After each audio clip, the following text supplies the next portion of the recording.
You went to use your debit card or you logged into your bank account and the money's gone, frozen.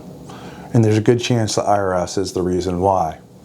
If that's what's happening to you right now, I need you to know two things. You're not out of options and you're on a clock. Here's the part most people don't realize. When the IRS levies your bank account, the bank doesn't just hand over your money the same day. By law, it has to hold those funds for 21 days before sending anything to the IRS. That 21-day hold is not a formality, it's a window. It's the single most important stretch of time in this whole situation, and most people waste it because they don't even know it's there. So how did you get here?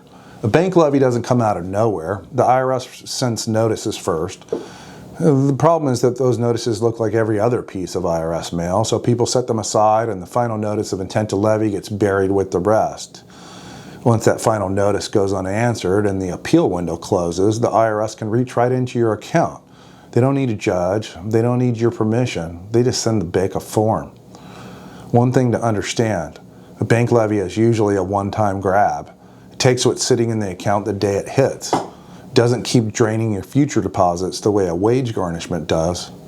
But don't relax because the IRS can turn around and issue another levy next week. So clearing this one is step one, not the finish line. Here's what actually matters in those 21 days. The levy can be released, but somebody has to give the IRS a reason to release it. A release happens when you show the levy is creating a real hardship, like you can't pay rent or buy food, or when the levy was issued in error, or when you get into an agreement that resolves that debt underneath it, or when the money that got hit was exempt and the IRS shouldn't have touched it in the first place. And none of that works if you're not compliant. If you've got unfiled returns, the IRS won't release a thing until those are in, and that's usually the first fire we put out. Two quick warnings. Don't start draining or shuffling money around trying to outrun the next levy. The IRS sees it and it can make you look like you're hiding assets. That's a worse problem than the one you started with. And don't ignore deposits that should never have been taken. Certain money carries protection. A portion of things like Social Security and certain benefits can be off limits. And if that's what got swept up, it's a fast argument for getting it back. After 32 years of doing this, I'll tell you that the bank levy looks like the end of the world, and it almost never is.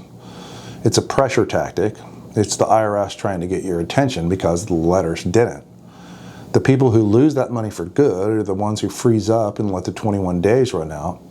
The people who keep it are the ones who move. So if your account is frozen right now, understand the clock started the day the bank got the levy. Don't burn it sitting on hold, getting nowhere. Let's talk. If we can act inside that window, there's a real chance we can get the levy released and your money back where it belongs. And once the immediate fire is out, the real question becomes, how do we resolve the debt underneath it so this doesn't happen again? That's where the actual strategy starts. See you in the next video. Thanks for watching.